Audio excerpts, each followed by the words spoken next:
좋은 날입니다. 6월 11일 GT 묵상에 함께 하신 여러분 환영하고 축복합니다. 오늘은 욥기 30장 1절부터 31절 말씀으로 하나님과 사람에게 받고 있는 멸시라는 제목으로 하나님 말씀 나누겠습니다. 본문 말씀 함께 읽어봅니다. 제 30장. 그러나 이제는 나보다 젊은 자들이 나를 비웃는구나. 그들의 아비들은 내가 보기에 내 양떼를 지키는 개 중에도 둘만하지 못한 자들이니라. 그들의 기력이 쇠잔하였으니 그들의 손의 힘이 내게 무슨 소용이 있으랴. 그들은 곧 궁핍과 기근으로 인하여 파리하며 캄캄하고 메마른 땅에서 마른 흙을 씹으며 떨기나무 가운데서 짠 나무를 꺾으며 대사리 뿌리로 먹을거리를 삼느니라. 무리가 그들에게 소리를 지르므로 도둑같이 사람들 가운데서 쫓겨나서 침침한 골짜기와 흙 구덩이와 바위 굴에서 살며 떨기나무 가운데서 부러지며 가시나무 아래에 모여있느니라. 그들은 본래 미련한 자의 자식이요 이름 없는 자들의 자식으로서 고토에서 쫓겨난 자들이니라. 이제는 그들이 나를 노래로 조롱하며 내가 그들의 놀림거리가 되었으며 그들이 나를 미워하여 멀리하고 서슴지 않고 내 얼굴에 침을 뱉는도다. 이는 하나님이 내 활수위를 늘어지게 하시고 나를 곤고하게 하심으로 무리가 내 앞에서 굴레를 벗었음이니라. 그들이 내 오른쪽에서 일어나 내 발에 덫을 놓으며 나를 대적하여 길을 내었으며 그들이 내 길을 헐고 내 재앙을 재촉하는데도 도울 자가 없구나. 그들은 성을 파괴하고 그 파괴한 가운데로 몰려드는 것 같이 내게로 달려드니 순식간에 공포가 나를 에워싸고 그들이 내 부미를 바람같이 날려버리니 나의 구원은 구름같이 지나가 버렸구나.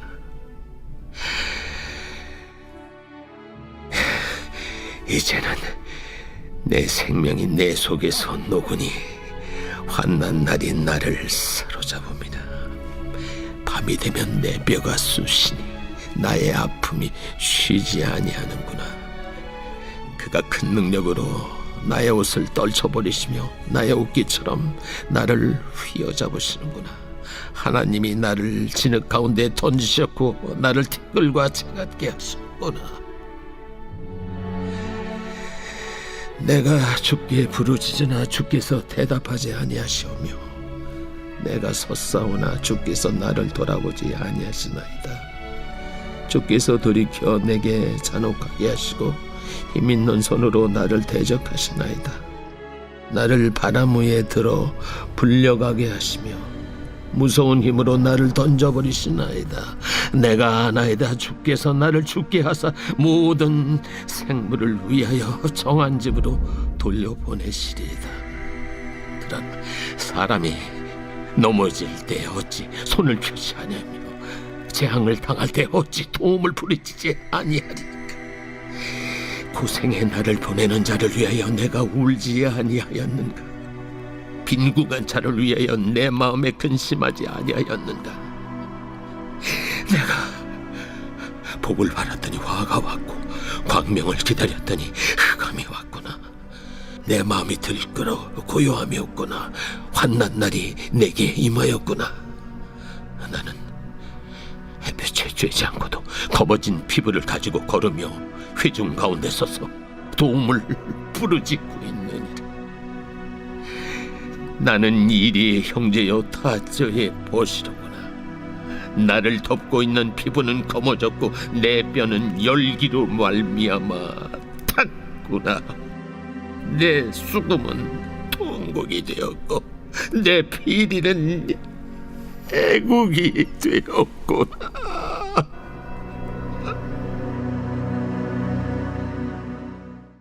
오늘 30장 말씀은 29장에서부터 시작되어져야 될 것 같습니다.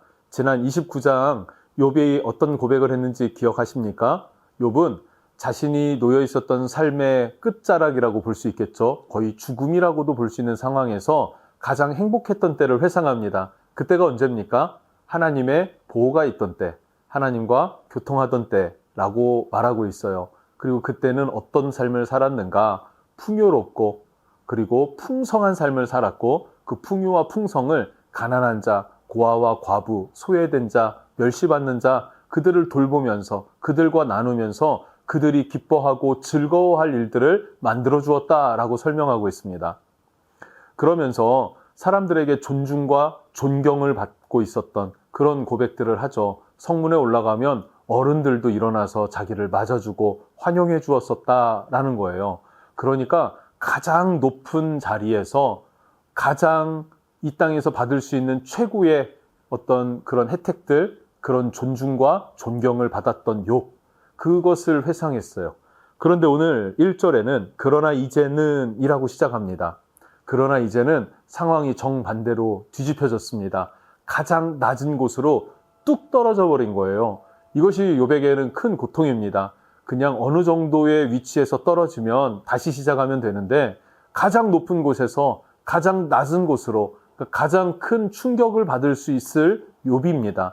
그 욥의 형편으로 이런 고백들을 하는 것입니다. 1절, 그러나 이제는 젊은 사람들도 나를 비웃는다 라고 고백하고, 또 양떼를 지키는 개들만 또 못하게 나를 취급합니다 라고 이야기를 합니다. 개만 또 못합니다, 이런 표현이라고도 할 수 있을 거예요. 그것을 실제적으로 어떻게 설명하냐면 2절에서 4절을 보면 아무거나 함부로 먹는 사람들이 있어요. 어떤 표현이냐면 캄캄하고 메마른 땅에서 마른 흙을 씹으며, 사람이 마른 흙을 막 씹는 이런 사람들, 떨기나무 가운데서 짠 나무를 꺾으며 뱃살이 뿌리로 먹을거리를 삼는 사람들. 이 사람들은요, 이제 은유적 표현인데 낙이 없는 사람들이에요. 여러분, 낙이 뭡니까? 이 땅에서 뭐가 여러분들에게 힐링을 줍니까? 여행도 좋고 이것저것 각각 다르겠지만 공통적으로 우리가 힐링한다라고 느끼는 것은 맛있는 음식 먹을 때 아닐까요? 맛있는 건 먹을 때, 어디 좋은 곳에 가서 맛있는 걸 먹을 때, 기분이 너무 안 좋고 다운됐는데 맛있는 것을 즐겁게 먹는다면 다 이렇게 잘 풀리지 않습니까? 근데 이 사람들은 흙을 씹는 사람들, 짠나무를 꺾고 뱃살이 뿌리 먹는 사람들, 아무거나 먹는 사람들이에요. 낙이 없는 사람들이에요. 그런데 이 사람들에게 낙이 하나 생겼습니다. 그게 뭐냐면 욥을 욕하는 것. 5절부터 10절까지는 부정한 사람들, 도망다니는 사람들, 이름 없는 사람들, 진짜 하찮은 사람들, 악한 자들, 이런 사람들을 말하겠죠. 이 사람들이 욥을 조롱합니다. 그리고 얼굴에 침을 뱉습니다. 여러분, 얼굴에 침뱉음을 당한다는 그 수치를 그려보면 어떻겠습니까? 이 수치를 어떻게 참습니까? 그런데 욥이 이 사람들에게 어떻게 해줬었을까요? 그동안 잘 베풀었고 섬겨줬고 웃을거리를 만들어줬던 그 대상자들이 이제는 나를 조롱하는, 말도 안 되는 상황, 이해할 수도 없는 상황, 이런 상황에 지금 욥은 놓여져 있다는 것입니다. 그러니까 30장은 29장과 정반대의 현실을 기록하고 있어요. 과거와 다른 현재가 되었습니다 라는 것입니다. 여러분, 욥은 이 현실을 어떻게 이겨냈을까? 단순히 멘탈이 강해서 이것을 이겨낼 수 있었을까 하는 것입니다. 아니죠. 멘탈만 강하다고 이렇게 될 수는 없을 것입니다. 그러나 우리는 조금 나은 것 같습니다. 뭐가 좀 나은가요? 그것은 바로 우리에게는 예수 그리스도가 계시되어졌기 때문에, 성경을 통해서 예수님을 알고 믿기 때문에, 예수님은 하늘의 보좌, 하나님과 동등됨을 취할 것으로 여기지 않고 그 보좌를 버려두시고 낮은 곳으로 사람의 형상으로 죄인의 모습으로 오셔서 우리를 대신하여 십자가를 지셨습니다. 가장 높은 곳에서 진짜 가장 낮은 곳으로 떨어지신 분이 누구십니까? 예수님이십니다. 욥은 아직 예수 그리스도에 대한 계시가 열리지 않은 상태였을 거예요. 그러나 고난을 통과하면서 믿음으로 인내하다 보니 그리스도에 대한 계시가 열리기 시작하는 것 아니겠습니까? 예수님께서 뭐라고 말씀하셨죠? 나를 따르려거든 자기 십자가를 지고 나를 따르라. 우리 각자의 십자가라는 것이 있습니다. 눈에 보이지는 않지만 우리에게 따라오는 고난이 있고 역경이 있고 시험이 있을 수 있겠죠. 그것을 지고 주님을 따라가는 삶, 그 삶이 우리의 삶이 돼야 될 줄로 믿습니다. 11절 말씀에 또 이어서 욥은 이렇게 고백합니다. 이는 하나님이 내 활 시위를 늘어지게 하시고, 활 시위가 늘어졌습니다. 시위가 이 활줄이 늘어졌다면 이 활을 사용할 수 있나요, 없나요? 사용할 수가 없어요. 사용하지 못할 활처럼 내 형편이 그렇게 되었습니다 라는 것입니다. 그런데 누가 이렇게 만들었나? 그것은 하나님이십니다. 하나님이 내 활 시위를 늘어지게 하시고, 이거 되게 중요한 포인트라고 생각하는데요. 지금 내가 이렇게 쓸모없는 인생처럼 만들어 두신 분이 누구시다? 하나님이시다. 이거 원망일까요? 아니에요. 하나님이 섭리 아래, 하나님의 뜻과 계획 아래, 하나님의 허락 아래 내가 지금 이 상황을 당하는 것입니다 라는 것이죠. 놀라운 믿음의 고백인 줄로 믿습니다. 하나님이 허락하신 것이라면은 결국에는 내가 다 헤아릴 수는 없지만 하나님의 섭리가 있을 것이다. 하나님의 깊은 계획이 있을 것이다 라는 것을 신뢰하는 것입니다.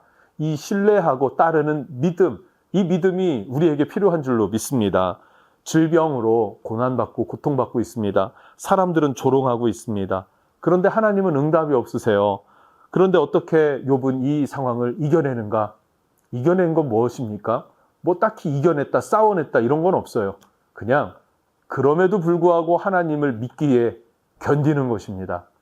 견뎌내는 것입니다. 여러분, 견뎌내는 믿음이 있기를 축복합니다. 견뎌내는 은혜가 있기를 주님의 이름으로 축복합니다. 이 견뎌내는 것이 믿음이에요.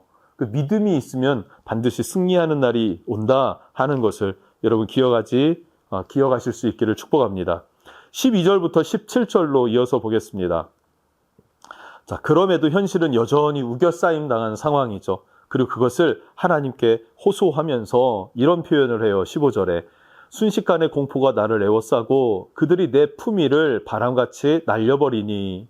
예, 공포가 찾아오고요. 품격이 사라져버린다는 거예요. 그리스도인에게는 품격이 있어야 합니다. 믿는 자에게는 믿는 자의 품격이 있어야 됩니다. 품격, 격조, 이거 무엇입니까? 품위가 무엇입니까? 절망했다고 우는 것이 아니라 절망 가운데 도우실 하나님을 믿고 웃을 수 있는 품격, 그것이 중요한 것 아니겠습니까? 애가 타지만 그 애탐을 하나님께 내어드리고 평온할 수 있는 그 마음을 찾는 것, 여유를 갖는 것, 그게 그리스도인의 품격이라고 생각합니다. 그 품위와 품격이 여러분 안에 있기를 주님 이름으로 축복합니다. 그런데 정말 힘든 것은 무엇이냐면 18절부터 마지막 31절까지 말씀을 보면 진짜 힘든 건 하나님의 침묵입니다 라는 거예요. 가장 행복했을 때는 언제라고요? 하나님과 교통. 그런데 30장에 와서 가장 힘든 건 뭐라고 고백하고 있습니까? 하나님의 침묵입니다. 20절이 가장 중요하게 보여집니다. 내가 주께 부르짖으나 주께서 대답하지 아니하시오며 내가 섰사오나 주께서 나를 돌아보지 아니하시나이다. 그래서 힘들다는 것입니다. 부르짖어도 하나님 대답이 없으시고 주님 앞에 내가 섰는데 주님이 나를 보지도 않으시는 것 같아요. 그래서 내가 힘듭니다. 그래서 21절부터 22절 폭풍 속에 던져진 것 같습니다. 23절 나 이렇게 죽을 수도 있겠구나 하는 불안감이 엄습해 옵니다. 24절부터 27절 그런데 하나님 어떻게 이런 나에게 응답하지 않으시나요? 라는 거예요. 사람도 이 정도면 응답하는데 악한 자들도 이 정도면 응답하는데 어떻게 하나님이신데 이런 나를 그냥 버려두시고 응답도 하지 않으십니까? 하는 거예요. 그런데 이 모습을 보면은 예수님 생각나지 않습니까? 예수님이 십자가 위에서 뭐라고 고백하십니까? 나의 하나님 어찌하여 나를 버리십니까? 왜 나를 버리십니까? 죄인은 하나님과 멀어져서 버림받을 수밖에 없는 존재입니다. 근데 우리는 버림받을 수밖에 없는 우리였는데 누가 그것을 대신 감당하셨습니까? 예수님이 대신 감당하셨다는 사실이에요. 그래서 예수님은 우리가 감당할 수 없는 십자가를 지고 가셨고 그래서 주님이 우리에게 요구하시는 것, 그것은 너희 각각의 십자가를 지고 나를 따르라. 이렇게 말씀하셨죠. 그래서 우리가 당하는 고난, 환난은 주님이 감당하지 못할 시험은 주지 않으신다고도 하지 않았습니까? 그러니까 감당할 수 있는 거예요. 믿음으로, 인내로 경주할 수 있는 것입니다. 그것이 십자가입니다. 그것을 지고 주님을 끝까지 따라 나갈 수 있는 은혜가 있기를 주님 이름으로 축복합니다. 욥은 자신의 고난 가운데 예수 그리스도와 동일시 되어지는 상황, 주님의 마음을 공감하는 그런 경험을 하게 되는 것이죠. 우리는 성경을 통해서 보고 알았습니다. 그래서 우리는 욥보다도 수월하게 믿음으로 승리할 수 있게끔 하나님께서는 도우신다. 성경을 주셨고 성령으로 함께 하신다 하는 사실입니다. 우리에게도 절망과 낙심이 찾아올 때 욥을 바라보고 믿음으로 끝까지 승리하는 그런 사랑받는 성도님들 되시기를 주님 이름으로 축복합니다. 기도하겠습니다. 하나님, 욥은 사람에게 멸시받으면서도 하나님의 응답도 듣지 못하는 것에 답답해합니다. 욥을 통하여 우리가 배우는 것은 인생에 있어서 축복은 하나님과 교통하는 것이며 인생에 있어서 저주는 하나님과 소통하지 못하는 것임을 보고 깨닫게 됩니다. 주여, 우리로 하여금 주의 말씀으로 또 내주하시는 보혜사 성령님으로 늘 함께해 주시는 하나님 되신다 약속하셨으니 우리가 날마다 성령으로 충만하고 말씀 위에 굳게 서는 자 될 수 있도록 은혜 베풀어 주십시오. 예수님 이름으로 기도합니다. 아멘.